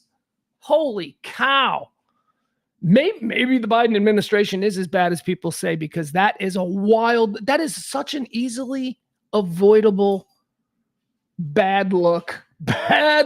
Now, again, remember, let's revisit. I started out by saying there are two parts to this. This is a complicated thing. Do those people need to be accepted somewhere? Yeah, they do. Maybe we could give aid. Certainly we should. Humanitarian aid. I mean, we do that anyway. We don't even have to vote on. There's just, when these humanitarian disasters are declared, we have a fund that just goes to that. So they're going to get that anyway. They need to go somewhere. We need to encourage people as the world's largest superpower. We need to encourage people with lots of land. I don't know, like Egypt. We need to allow, they don't want to come all the way to America. Just Egypt. Huh? What do you say? How about you take all these people? But not us. Not in an election year, Joe. You can't do this. All right. So the fear that I just espoused is being fueled by half-truths and all that. That is not what's going to happen. With what the Biden administration has put out there is not what I just described, but that's how it will be described. What the Biden administration wants to do is allow people who live in Palestine currently, who have ties to America or have family living in America, to come here and stay with them. That's what it is. But it's going to be presented on Fox News as they're going to come in through the border and it's going to be in the streets, and it's going to be, hair on fire kind of rhetoric. I mean, actually, when you look at it that way, the plan is, look, these dudes, he went to college here. He went to grad school here. He worked in Simi Valley, or he worked in Silicon Valley. And now he's over there and he wants to come back. Yeah, we'll let him back. His whole family is here. He's over there. Those are the people. It's not just open the floodgates to anybody from Gaza who wants to now live in Utah. I mean, that's not, but, and this is why I say it's so stupid to even consider this on any level. That's not how people are going to hear it. People are going to hear it the way with the flaming hair on fire and Jesse Waters screaming about, he's letting terrorists in. So, okay, that's where we are. Biden's a fool. These people, they're giving it away. I say it again. He's running against a man who's got like 1 billion indictments, who can't campaign because he's in different court cases for criminal charges. And he's dick tripping like this. This guy's a fool. I can't believe it. Oh my God. Got to do something. I'm telling you, I got big thoughts about the Democratic National Convention. I think, first of all, I think it's going to be a brokered convention. I've been saying that for months. Remember, I said it. I do not think that Biden is going to be allowed to do this. I just don't. At some point, somebody's going to have to go in the party. We're going to have to go, what are you doing here? In case of glass, break Gavin Newsom, right? And then, Handsome Dan shows up just at the last minute. I don't even know I don't know what that's about, but I know that he ain't one of the two that I don't want to see. All right, here we go. Let's go. Weinstein's in the news as well. Harvey Weinstein. We talked last week about how a New York appeals court threw out the 22 convictions that Harvey Weinstein took in New York, the state of New York. He's doing like 36 years or 62 years. Well, that's a big difference. Not when you're not in prison. Yeah. To him, huge difference. I don't know, a whole bunch of years in New York. And last week, the appeals court said, nope, overturning the conviction. So he's got no convictions right now in New York. So you think, why don't they let him out? Well, it's because he was also convicted in Los Angeles on other charges, and he got 22 years there. So, or whatever. He got a bunch of years there too. So they're not going to let him out of New York because he's still convicted in California. They were talking about the new trial. They're bartering right now about when to start a new trial in New York. It should also be noted, I mentioned this the other day, there's still a chance that he could completely get out of prison because now there's an emergency appellate hearing in California. They've been fast-tracked their appeal in California because of the overturn in New York. Because in California, he was convicted on some of the evidence that was used in New York. And this appeals court might overturn the conviction in California as well. And at that point, Harvey Weinstein's going to be walking the streets, ladies and gentlemen. Now he's going to have to stand trial in both cases again. They're going to just retry him. But anyway, above and beyond all that, he's in a hospital. He's in the Belleville. Rikers Island is where he's still at. I guess they send you to Belleville. I don't know if you've ever watched any New York-based cop shows. They always talk about Bellevue and Rikers. So he's got all kinds of problems. He's like a big fat old man now, and he's dying. And who knows if this is this? Who knows if it all even means anything? And he might be dead. This guy could. I wonder if he'd be dead if he was still in Hollywood. You know what I mean? Would he still be like getting around in Hollywood, or is he just like completely falling apart because he spent the last 3-4 years or whatever it is in prison? Just, deteriorating. All right, there you go. Harvey Weinstein. He could get new trials. Let's watch this one. What else do we have here? Weed is no longer Schedule 1. We got that. Gerard Depardieu. Deep. That's a fun name to say. Gerard Depardieu. Gerard Depardieu. He was arrested in France. I don't even know what we know him for. Right. I just know that he was in something once in America, and people went, "Oh, he's a French actor," and I just know the name. Depardieu is fun to say. So I don't even know what he is here, but in France, he's like super famous. Like he's like in every big French movie, which none of us have seen because we don't go to French cinema. Why would we? We don't speak French. So Depardieu was arrested, and even the president of France is like, thoughts and prayers for the national icon. He's a freaking national icon. And he's being charged with like rape and stuff. Like he's a rapey old guy. He's an actor who likes, handsy stuff. And he's being charged with a whole bunch of women. There's even women in Hollywood who are like, yep, he was handsy with me. So he's a big old perv. And he was finally brought in France yesterday and arraigned. I don't know if he's in prison. Let's find out, shall we? Come on, take a walk with me. Gerard Depardieu will be tried for alleged sexual assaults on a film set, French prosecutors say. French actor Gerard Depardieu will face a criminal trial in October over the alleged sexual assaults in 2021 of 2 women on the set of a film, prosecutors have announced. The 75-year-old actor, who previously has denied any wrongdoing, was detained for questioning by police in Paris for several hours Monday. His lawyer, Christian Saint-Palan, later declined to comment to reporters, other than to say that the actor was no longer in custody. Well, there's that answer. Let's see here. The Paris Public Prosecutor's Office said in a statement that the actor has been summoned to appear before the criminal court after the questioning. A trial will start in October for assaults likely to have been committed in September of 2021 against 2 victims. All right, what else do we know here? Let's see. French newspaper Le Parisien reported that a 53-year-old movie decorator alleged that Depardieu grabbed her and kneaded her waist. Kneaded, Kneaded, kneaded her waist. So her big complaint, 53-year-old movie decorator has alleged that Depardieu grabbed her and kneaded her waist. Grabbed her. Need more specific. Kneaded her waist. I don't know. Is that like when you walk up? Okay, that's weird. Hey, you walk up behind someone and you start like, is that what that is? Okay. Okay, that's inappropriate, and that should have you sit down with HR, but I don't know that that's assault. Well, I guess if we live in a world where anytime you touch another human being, intent or context be damned, anytime you touch another human being, that could be assault. Whether you brush up against them or pushed into them or what, it's going to be assault, I guess. I think intent and context has a lot to do with everything. French newspapers, Le Parisien has reported the 53-year-old movie decorator alleged that Depardieu grabbed her and kneaded her waist during filming for La Violettes. That translates to the Green Shutters. Okay, that's it. All right, we're not gonna. I am sure he's a pig boy. He looks like a pig boy. But if that's what you're bringing, let's go to court, bitches. Come on, let's roll. If that's what you're bringing, come on.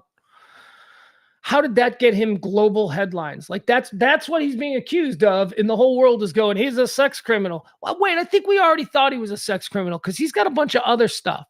But this doesn't seem to be very good evidence. This doesn't seem to be very shocking charges, I mean, my God, we watched Johnny Depp and Amber Heard in their divorce trial. Oh, no, it wasn't a divorce trial, was it? That was a lawsuit against the newspaper.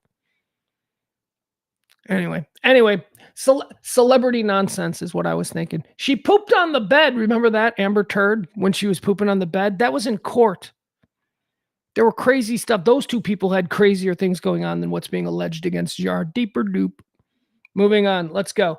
OnlyFans is in trouble. I don't really know what OnlyFans is. Do you guys? I mean, I know what it is, right? It's like sex workers with a camera, like me. They will do stuff for money. Or what do? You pay? I don't know how it works. Do you pay a subscription? Do you pay for certain people? Because I wouldn't want to do that. Can you do a la carte like every night? I think I don't know how it works. Anyway, what do I know?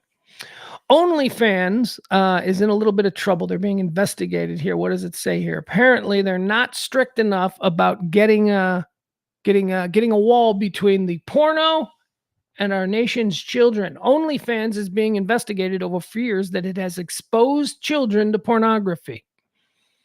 OnlyFans has exposed children to pornography. Now, I know what the story is, so I'm going to react to the headline. I have a little bit more information, but OnlyFans is being investigated over fears that it has exposed children to pornography. OnlyFans is an inanimate object. OnlyFans is a sex site. Pornhub is a sex site. Playboy.com is a sex site. Whatever. Sexsite.com is a sex site. OnlyFans hasn't exposed themselves to children at all. There are parents out there who don't know what the fuck their kids are getting into, who have, figured out how to sign on to daddy's OnlyFans account. That's something. That is without a doubt something. But don't blame OnlyFans because you're too lazy to keep an eye on your kid or keep your kid off the computer. My God. OnlyFans is being investigated over fears it has exposed children to pornography. It exists, and it is pornography. Right now, at that point, with those facts being accepted, the onus is on parents to keep their kids away from OnlyFans. And let me tell you something. I'm very passionate about this subject. I have a 14-year-old son. And I imagine, I don't know this for a fact, I imagine, based on my own days of being a 14-year-old boy, I imagine he's very horny. And he's also very good with computers. I imagine that he has all kinds of ways to get at. I don't know what to do about it. We don't talk about it. It's not something that's being flaunted, but I absolutely believe that if my 14-year-old son wants to see some of the most atrocious hardcore pornography, he can do it fairly easily. And it's not nothing that are you 18 is going to do to stop him. Those are the way we have age verification on these things. Are you 18? Click yes if you are. Click no if you're not, and exit the page. Oh, darn it. I'm only 17 and 6 months. I so wanted to see this masturbatory material today, but as George Washington once said, I cannot tell a lie. It is bullshit. The entire idea that there is age verification for things online is absolute bullshit. All it is the most thin of sort of indemnification from, people saying shit like they're saying now. But that shouldn't matter. It's not up to the person who makes the porn to keep it away from the kids. It's up to the parents to keep the kids away from the porn, especially if it's porn that you already have, because that's the other thing. Isn't OnlyFans a subscription site? Like a kid can't just sneak into a room, open a computer, and go to OnlyFans unless dad or mom has a subscription. Let's see what they're saying here. Let's see here. OnlyFans is under investigation by regulators over fears the website has allowed children to watch pornography. You guys, the website has allowed children.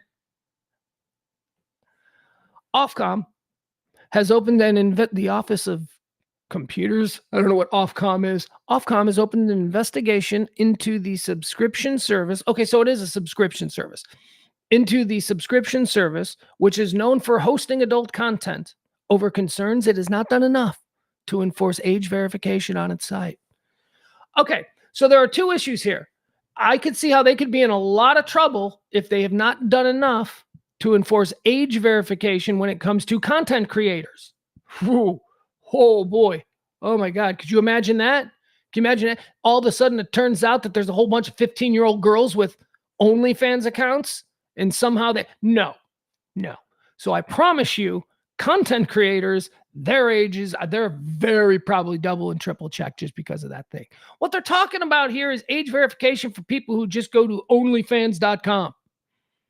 And again, in this scenario they've created, the person going to onlyfans.com is a teenager, is a kid, is a child who shouldn't be going there anyway.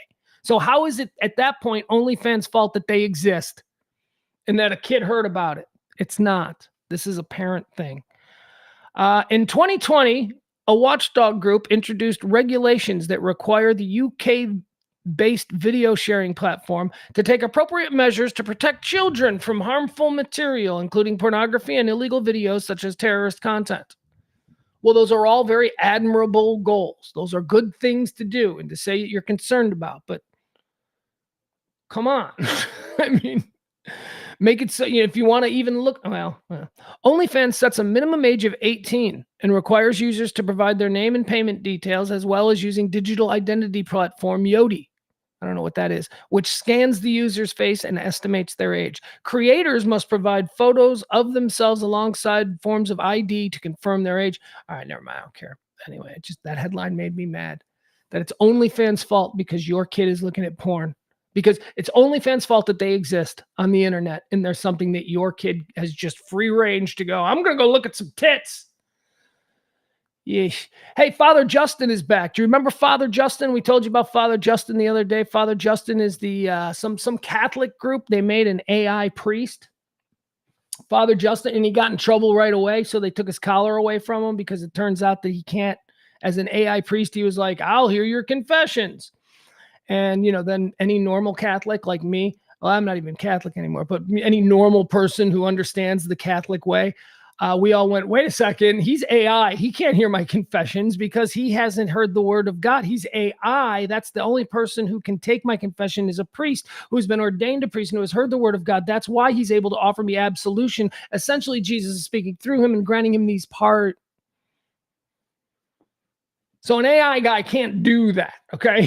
That's not an AI. So if you're a real Catholic and you really believe in the faith, which is so weird because there are so many other bells and whistles and tricks and gags and all these amazing things about Catholicism that we all just go, no, that totally could have happened. That was probably, but if you believe that the priest has special magic powers, then only he can give you absolution. So that was like the first thing that they had. But now they got more. So they took the collar away from him. They're like, okay, we don't want people to think that Father Justin is a priest. Let's walk through that statement. You don't want people to think that someone named Father Justin is a priest. Okay, that's fine. They haven't changed the name, but they took the collar away. It's still speak with Father Justin. He is the AI priest. A lot of people are complaining about this because they think that it's going to stop people from going to actual confession, which will mean that people will stop tithing. And if you know anything about the Catholic Church, tithing is very important.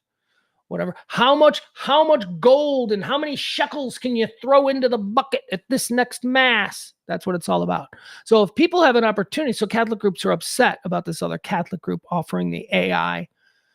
So now, not only does he not have the collar, but he's not doing confessions either. So that's two of his main things have been gone now in 2 weeks.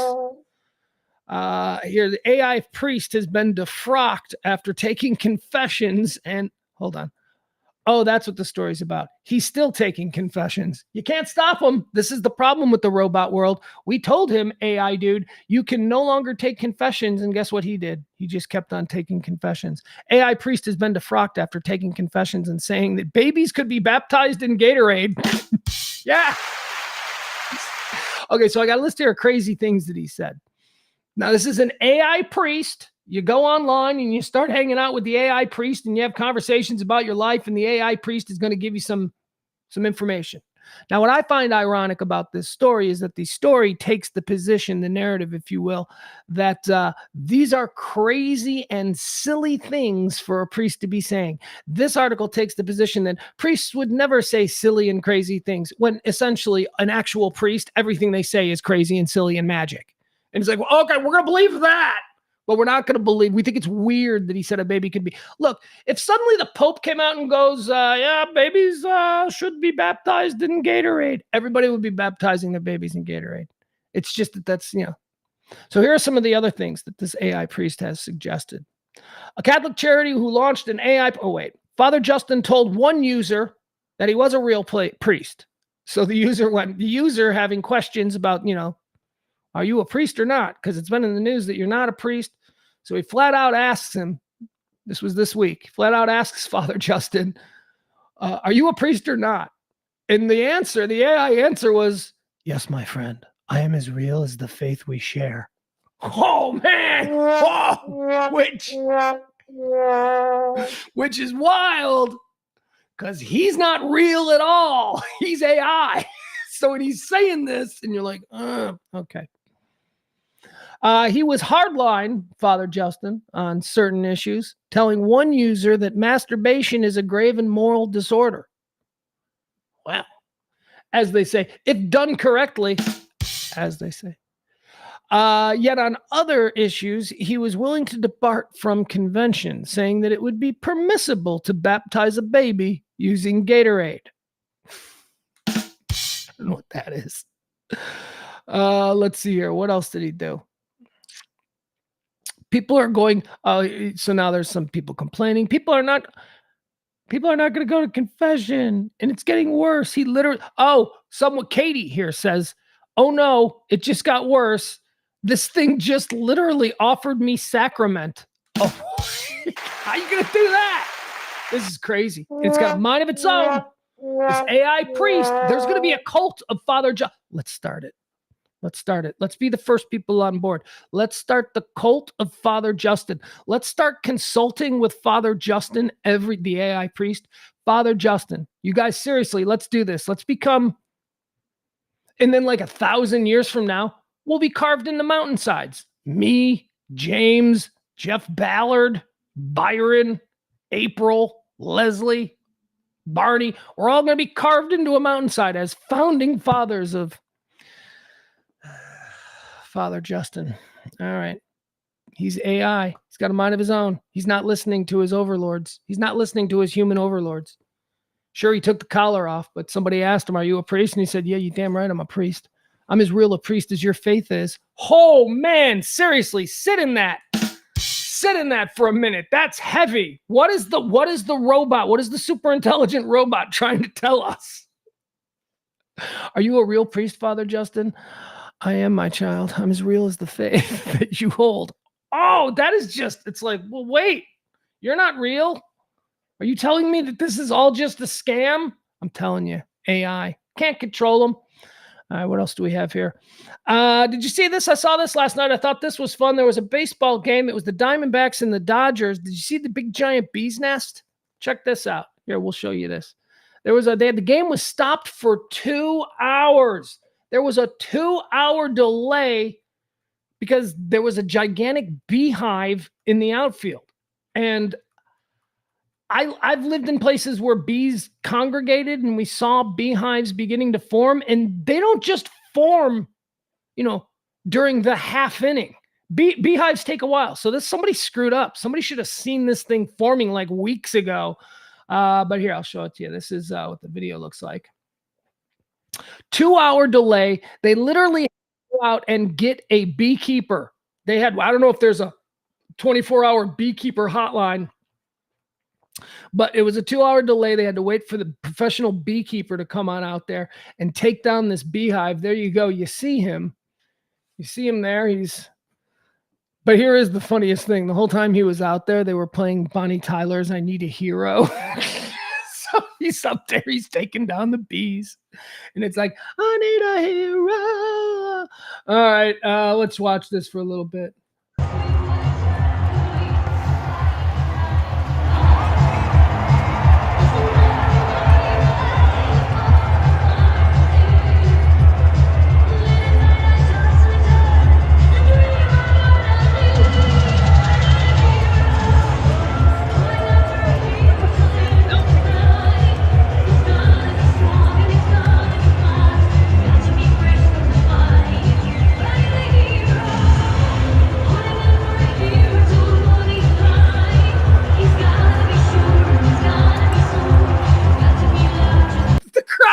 I love how the crowd is like getting into it as he's vacuuming the beehive.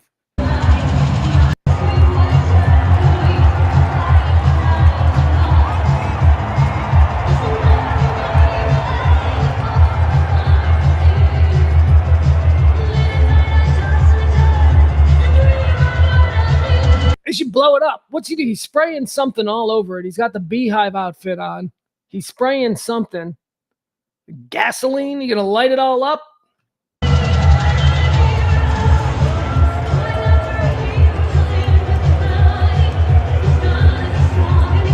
I think he just killed them all with poison. I think that's what happened. I think he just killed them all with poison, and now he's gonna vacuum them up.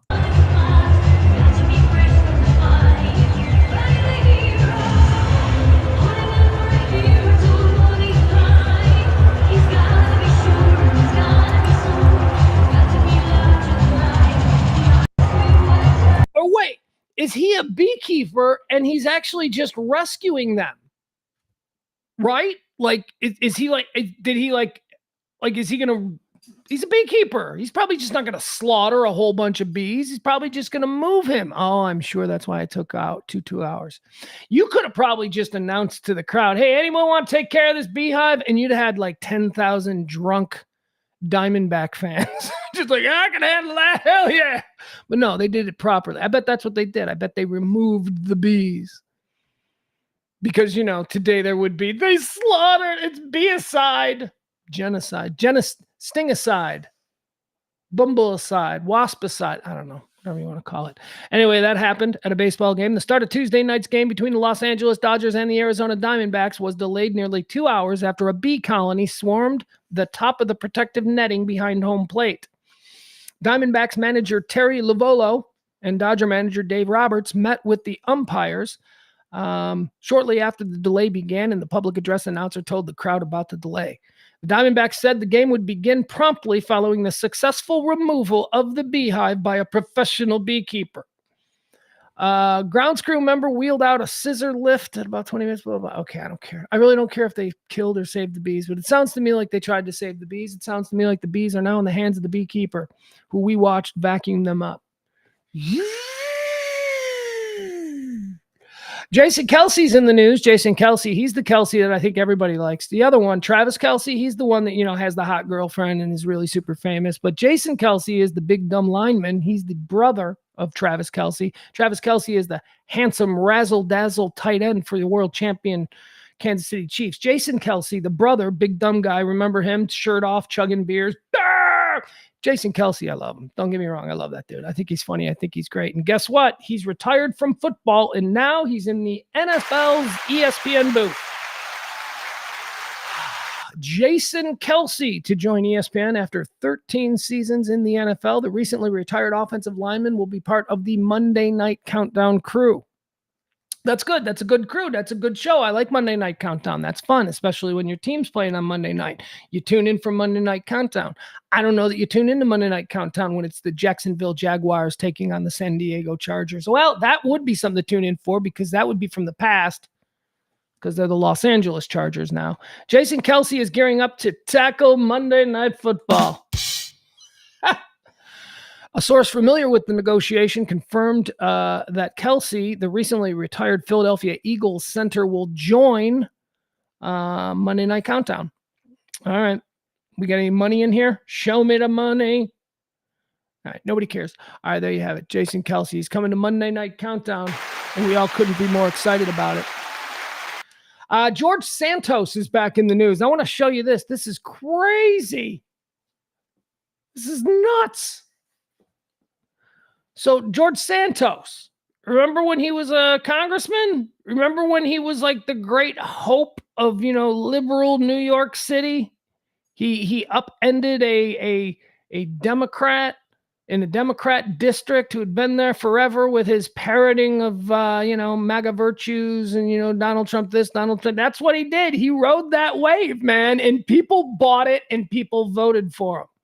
Well, of course, we realized very shortly that this rocket ship to the heavens that he was riding was probably bullshit. And a number of stories started coming out questioning things that he had said, his resume, all of this stuff. They probably should have done that before he appeared on the ballot, but no, they waited till he was a seated member of Congress and he got kicked out of Congress. He did a bunch of stupid shit. He's an idiot. He's an idiot. He's great. Apparently he's a good actor. He's a con man. He's a manipulator. And he rode a wave of political unrest and divisiveness in this country right to the United States Congress. So on some level, you got to be thinking, this is a serious man. This is a man who, he can do things. He was a congressman. Yeah, you might disagree with him and you might think that he's a little bit this or a little bit that. But my God, at the end of the day, he became a congressman, a United States congressman. Well, he's not a United States congressman anymore. What he is a dude who's appearing on Cameo. And I want to show you a Cameo video that George Santos made. So here you go. This is what a guy that a whole bunch of people voted for. A whole bunch of people in New York thought he's a conservative. He's exactly like me. He's a good classic conservative. Yeah, he's doing trans or cross-dress, whatever. I don't know what the proper term is. He's dressing up like a woman, like he used to. He's dressing up like a woman, and he's doing cameos for cash. And this is what they look like. It's your favorite, Katara. After 18 years in the closet, George Santos pulled me back out. Whatever. Anyway, I hear you're a bunch of little freaks out there, and you love to dance all night long like it's nobody's business. You know what? You gotta elevate it. Gotta make it more risque. You gotta make it more fun. Where's the zhush? I have an advice for you. How about put some wigs on, get some boas, and go have real fun. Let's see who whips your hair faster, side to side, whatever. But y'all gotta stop being boring. Dave essentially thinks you're boring because he wants you all to be more risque. Mwah. All the love. I hope y'all enjoy it. Wow. President Trump endorsed that guy. President Trump appeared on stages with that guy in New York going, oh, he's going to be a great guy. Come on, man. You guys can't see the con, that none of this is true, that all these people are playing against the dumbest among us and trying to exploit them for their vote or for their whatever. That is George Santos, former Republican, far-right conservative MAGA congressman, George Santos, right there. He's doing cameos dressed as a woman, which is fine. My point is this. I don't know what my point is. That was just balls nuts. That is nuts, I tell you. All right, what else do we have here? Beavis and Butthead are back in the news. Beavis and Butthead were in the news a couple of weeks ago. Do you remember when Beavis and Butthead appeared on Saturday Night Live? That's right. It was a great bit. We all loved it. It went viral. Ryan Gosling was on Saturday Night Live that week. He was promoting his new movie, a movie that I'm very excited about because I'm a Gen X kid, The Fall Guy. That's right. Absolutely nobody asked Hollywood to make a big screen version of that middling 1980s dad porn show, The Fall Guy.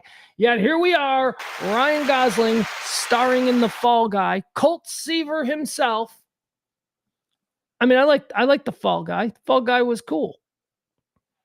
Wasn't a great show though. It's not like one of the great shows. I think it's like, yeah, it was one of the shows, but it was dad porn. It was total dad porn. Like everybody's dad liked to watch Fall Guy. Fall Guy starred Lee Majors. He's awesome. $6 Million Man and whatnot. Starred Lee Majors. He played a professional Hollywood stuntman who was also a private eye. Actually, I don't know. Was he a private eye or a bounty hunter? Was he a bounty hunter? I think he might have been a bounty hunter. Whatever. It was pretty cool. What did I know? I was 10. But I mean, it was a completely forgettable show. It ran for probably like 8 years or so. Heather Thomas is probably the most memorable. Ooh, remember Heather Thomas? Remember in the 80s when we were just lousy with smoking hot blonde chicks named Heather? Oh my God. Really? Heather Thomas isn't your style? Can I interest you in a Locklear? Anyway, Heather Thomas. Marcy Post. Remember Marcy Post before she was in Night Court? Marcy Post, whatever. She was a hot chick in Fall Guy. She was the boss. So anyway, Ryan Gosling has made a movie of The Fall Guy, and it's loosely based, but his name is Colt Seaver. He's Colt Seaver, and it's The Fall Guy. And Ryan Gosling's awesome and everything. He really is. Ryan Gosling, I'm a bit in his camp. I like him very much. Ryan Gosling. He's very cool. First time I saw him was in a movie where he played a wrestling coach who was also a junkie. And I remember going, this dude can really act. And I don't remember what that movie was called. But anyway, Ryan Gosling's new movie is The Fall Guy. And to promote that, he went on Saturday night and they did the whole Beavis and Butthead thing. And Beavis and Butthead took off. And now everybody was like, oh, that went viral. And aren't they funny? So here's what Ryan Gosling does. Ryan Gosling has his big premiere of The Fall Guy last night. And Ryan Gosling gets out of the limousine. He walks the limo. He walks the red carpet, takes the pictures. He looks great. He's Ryan Gosling. He's an A-list movie star. God damn, is he handsome. Look at him. He does all that stuff. I'm Ryan Gosling. This is the fun. Then he goes inside. And apparently at some point, he got out of that clothes and he snuck out the back. And he and Mikey Day from Saturday Night Live put on the Beavis and Butthead costume again. Remember a couple weeks ago on Saturday Night Live, they did Beavis and Butthead? So at the premiere of The Fall Guy, Ryan Gosling walked the red carpet twice. Once as Ryan Gosling, and then the second time as Beavis and Butthead with Mikey Day from Saturday Night Live. Here's what they looked like doing it. See if we can get a video on this. It is a funny bit. I mean, the makeup is great. It's a good bit. All right, here, let's see what this is. AP gonna make us watch commercials? You know it. You know it. Hold up.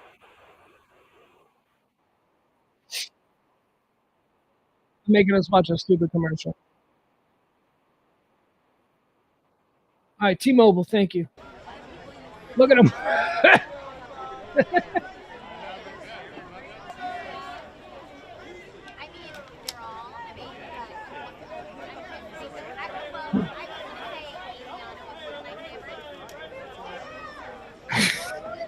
It is just a strikingly funny visual bit.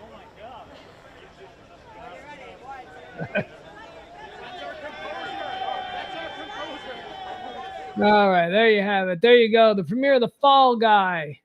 Mikey Day from Saturday Night Live and Ryan Gosling recreate their Beavis and Butthead characters from a couple of weeks ago. That's got to be pretty cool because, see, that's big timer. That is big time Hollywood movie star. Because that idea may have come about 48 hours ago. And at some point, Ryan Gosling had to pick up the phone and call New York and call Mikey Day and go, hey, you want to do that? You want to come out here? And then somebody had to buy him a plane ticket and put him up in a hotel room. I mean, there's a lot of things. It's a big time move. When you're a movie star, you can do that. Let's just fly him out. When you're broke, you think about all of that stuff. You think about all the costs. Oh, my God. Anyway, yeah. But never mind. Ryan Gosling makes like $20 million a picture. I'm sure he's not worrying about a plane ticket from New York to... He can buy a plane ticket in the hopes that it'll make a bit funny. What else do we have here? You know what, guys? Actually, that's about it. Well, we can. Here's something kind of nice. We can watch this. This is all right. So Billy Joel. How do you guys feel about Billy Joel? I don't want to hear it if you're anti-Billy Joel. I don't want to hear it. So I probably shouldn't have asked the question. So I like Billy Joel. Me and Huey from The Boys. We really like him. He gets us. Look, he's no Springsteen. Don't get me wrong, but he writes a nice pub song. He writes a nice song with a great lyric. He's incredibly descriptive. I love his songwriting. Whatever. He's got some pop crap from the 80s. Of course he does. Who doesn't have pop crap from the 80s? It's all, everybody went crappy in the 80s. What, Elton John sucks? He went crap in the 80s. David Bowie sucks? He went crap in the 80s. Look, Kiss went crap in the 80s. Everybody went crap in the 80s. So leave Billy Joel alone.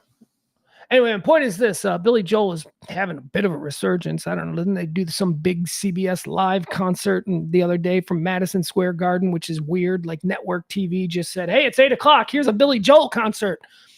All right. That's weird. That's not something they usually do. But hey, TV's desperate, so they're doing new things.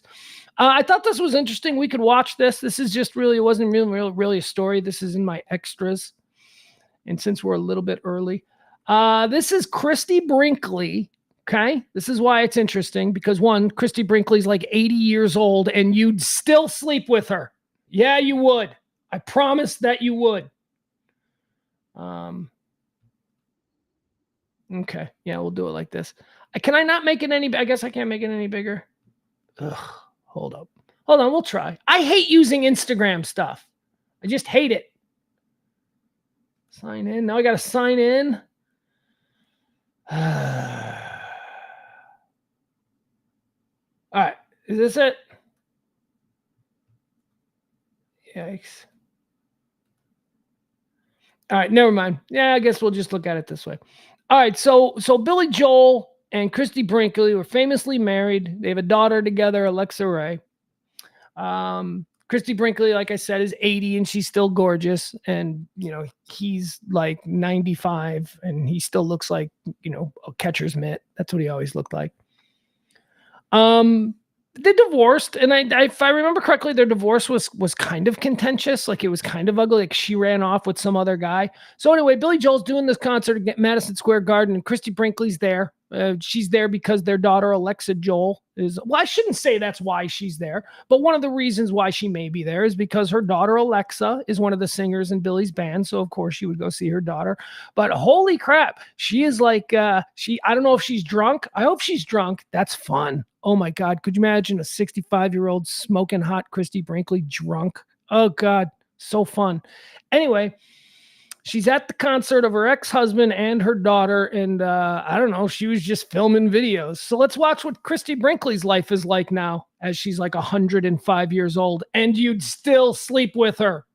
Here we go. Christy Brinkley watching her daughter and all kinds of stuff at Billy Joel's concert.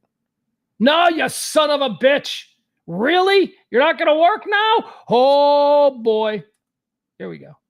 All right. Here you go. I can't see it. Boom. It's not working. All right, never mind. That's not going to work. That's not going to work. I wouldn't even, it was just interesting. It was just interesting because she seems like, I don't know. It seems like she's totally fine with all of them.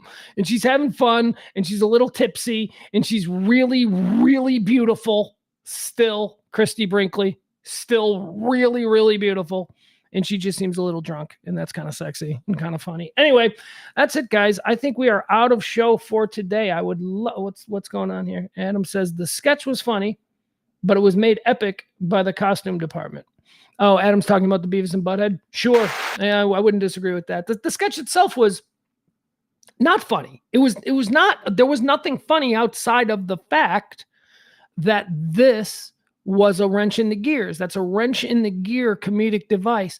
They led us to believe that the joke was coming from somewhere else. It was a conversation, right, between a guest and a host, and they were surrounded by, what was it supposed to be? Was it like a town hall kind of a thing? So the jokes we thought would come from that, but then we revealed that the joke was aesthetic. The joke was physical.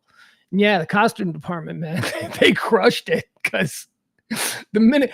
Totally Beavis and Butthead. Totally. It was very funny. And it's just such a weird, random cultural touchstone to bring back. Just weirdly random. Like, when was the last time anybody thought about Beavis and Butthead as being, something that would go viral? I don't know. It was just really smart comedy, I thought. And poorly executed. The bit was executed terribly. Everybody was breaking character. Heidi Gardner, she like, that shit supposedly drives Lorne Michaels nuts. And they couldn't help themselves. But then, America kind of indemnified them because we all went, oh, that's really funny. But I don't know. I think Adam's right. I don't know if the bit was all that funny. Them just sitting there. That was funny. The concept that Ryan Gosling could be Butthead was just very funny. So that was a good bit, in my opinion. What do I know? James says that pre-'80s Elton is the best. Man, I like, yeah. I mean, look, I probably wouldn't say that Elton John's got anything good after, I don't know. Didn't he start doing Lion King bullshit? Like, I don't need that. Lion King. No, screw you. Elton John in the 70s, man. Woo! I still maintain that the song Goodbye Yellow Brick Road is one of the greatest songs ever written. And I put it up there with Bruce Springsteen's Thunder Road. That's right. I've got a road fetish. Everything. No, it's just a coincidence that those two songs are like two of, I think, best written songs ever. But I will also say that in the Elton John that a lot of people like to turn their nose up at, the 80s Elton John, where he was starting to decide, hey, maybe I can come out of the closet. Maybe the gig is up. Maybe nobody believes him straight, because he was straight for like the first 20 years of his career. Even that 80s Elton John, I love. That's what I'm still standing. That's a banger, man. I'm sorry. I may not have liked it at the time when I was 13. I might have been like, this is stupid mom rock. That might have been, my opinion of it then. But as I grew up and as an older person, I'm like, that song's good. David Bowie. David Bowie is much maligned for his Let's Dance album. Yeah, it's terrific. I think that's great. Modern Love. Modern Love. Was that Stevie Ray Vaughan? I think that might have been Stevie Ray Vaughan playing guitar on Modern Love. I'm not sure. Anyway, people malign that era of Bowie, and I'm like, I don't think so. I think that's fine. But all of those artists and all those songs that I just talked about, they were wildly more commercially. They were more record sales ready than maybe the more advantageous and artistic stuff that they were doing earlier in their career. I'll give you that. And that stuff is all classics too. I don't know. When you're good, you're good. Let's see here. Byron says, I'm Still Standing was 80s. Yeah, it was. I'm still standing. Like early 80s. Yeah. Everyone except Keenan, he was straight-laced from the start. Smee says that. Smee, I have to take a look at that. I don't know. Because I think of Keenan as breaking up during the Beavis and Butthead sketch too, but you might be right. He might have held it together. We know that Heidi Gardner was a bag of dick. She was just like, she couldn't handle it. That's why Jimmy Fallon drove Lorne Michaels nuts. Jimmy Fallon discovered that if he broke character and started giggling when he was on Saturday Night Live, that it endeared himself to a certain kind of person. Certain kind of viewer was like, oh, he's so cute. Look at him. He's laughing. Because that certain kind of person thinks that he is authentically laughing. Half the times that Jimmy Fallon broke character on Saturday Night Live, he was doing it for effect. He was doing it to seem like, oh my God, look how authentic he's being. It was fake. He wasn't really breaking character. And that drove Lorne Michaels nuts. And after Jimmy Fallon, Lorne Michaels had an edict where anybody breaks character, I swear to God. It was like, that was a real serious thing for him. And that's those guys in that Fallon era, and even the guys before the Fallon era, they used to kind of consider that a cardinal sin to break character, to laugh. It's considered that in improv comedy anyway, to break character and laugh. That's a sin. But Jimmy Fallon turned it into something that everybody loved. And Lorne Michaels thought that was so fucking cheap. And he's right. It is. It's cheap. So when the thing that happened with Beavis and Butthead with Heidi Gardner, you know it was real because Lauren doesn't like it when they break character. That was real. That laughter was real and it was authentic. Let's see here. Ross says that Bowie album was Nile Rodgers on the rhythm guitar. Stevie Ray did leads. Is that okay? We're talking about the Let's Dance album. I know Nile Rodgers I always thought of as the producer for Bowie in that era, but I mean Nile Rodgers is a multi-instrumentalist, so I'm sure that he laid down some stuff. But I thought that the primary guitarist associated with that era of Bowie was Stevie Ray. I don't know. Mick Ronson died. Remember we talked about Mick Ronson? Mick Ronson was his guitar player for the first decade of his 2 decades or whatever, and then Mick Ronson just got. When did Mick Ronson die? In like the 80s or something. So I don't know. He was Bowie's co-producer, co-songwriter, and lead guitarist. Spider from Mars and whatnot. All right, guys, we're done. Thank you so much.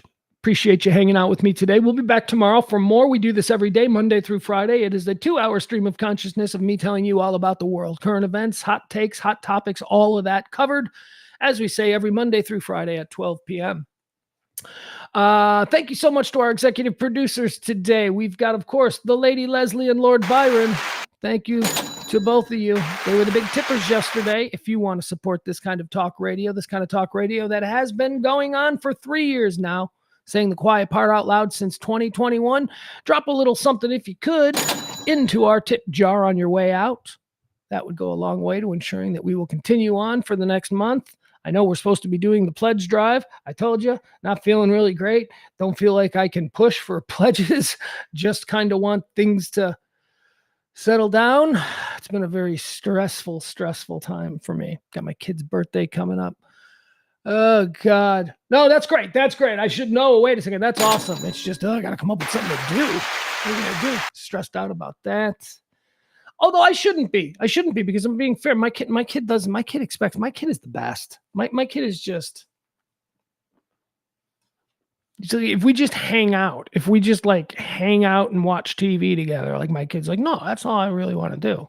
Let's go out and we do snaps, He doesn't demand we do anything, which is good because, his dad doesn't, have the money to be able to do all these things. So, but sometimes we do. And he's very appreciative. Now I'm dad bragging. I just couldn't be happier.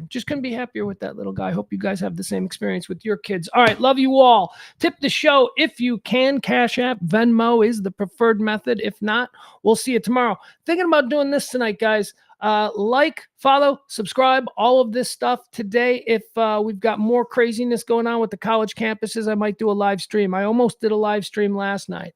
The reason I didn't do a live stream on it last night was because I knew that I had to wake up at 4 a.m. to take E to the airport. And I was like, oh, God.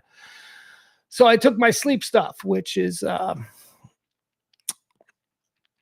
gummy bears, melatonin gummy bears. So I took those fairly early last night, and that's when the riot started popping off. So I apologize. But tonight, I do not have to wake up extra early. So if something goes on, be sure to be liking, be following, be subscribing to this page on Facebook and on Twitter and on YouTube. And if we go live tonight, we'll sit around and we'll scream about some college kids. Some college. By the way, can I say this about that? I want to say this about this. Oh my God, this is like probably the most provocative thing that I could say. So about Columbia and UCLA, I've seen a lot of people say this. Okay, this is weird. Now I'm going to say that this is what I've heard people say about specifically the Columbia kids.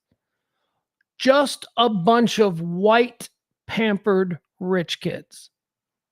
UCLA, I've heard that about UCLA and Columbia. Oh, these are just a bunch of white, pampered, rich kids. I got to be honest with you. I watched it for a couple hours last night. I'm not seeing a bunch of white kids. I am really not.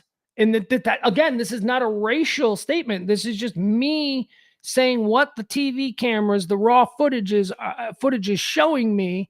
And I'm not seeing many blondes and I'm not seeing many redheads. Now, granted, a lot of them are wearing things, but I'm not trying to be jokey here. It is not This is not rich white kids doing this at Columbia. There are a lot of people.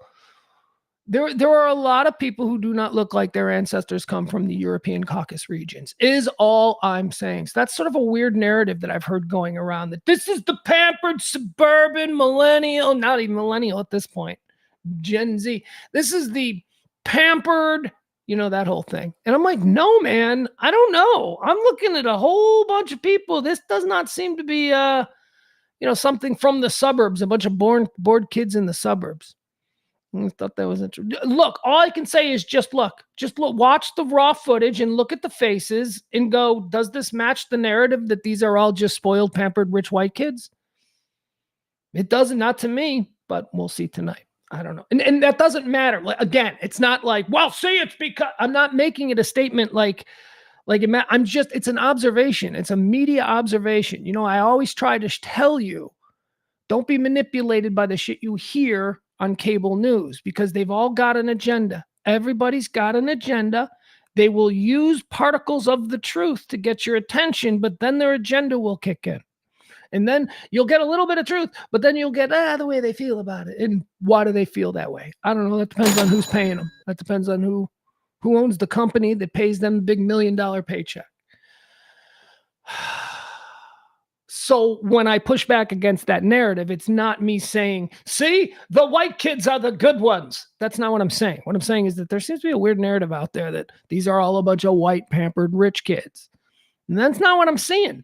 That is not what do they look like? Well, they look white and they look pampered. So I'm not seeing that. It's Columbia. I saw it's a lot of people of color that are doing this. That are a lot of Palestinian. Look, I'll call it what it is. A lot of those people look like they could be Palestinians themselves, or maybe they're from different regions of the Middle East. There's a lot of, that's an ethnic group, just like the Irish and the Germans and the Italians in this country. And that's who I am seeing doing these things. It's not about a bunch of pampered rich kids, which is why I say tune in tonight, because I think that there's more of an investment in these things than I believe we're giving the kids credit for. If it was just a bunch of white pampered kids, I'd be like, this will be over as soon as they get bored and go home for the summer. But if it's not, if it's a different class of student that maybe has more of a moral investment, a personal moral investment in this cause, this could be something that goes on for quite some time. So, all right, follow, subscribe. I'm thinking I might do a live stream tonight covering the campus. Not going to call them riots. We'll call them protests. There haven't really been riots. No, that's not true. UCLA, those were riots. UCLA last night, those were riots, man. That was crazy. Okay, so that's it. Stream of consciousness is over. I love you guys. Appreciate you. Maybe see you tonight. Who knows? If not, definitely tomorrow at noon for more of the High Noon Rant with me, Pugs Moran, on the Radio Misfits podcast and live streaming platform, radiomisfits.com.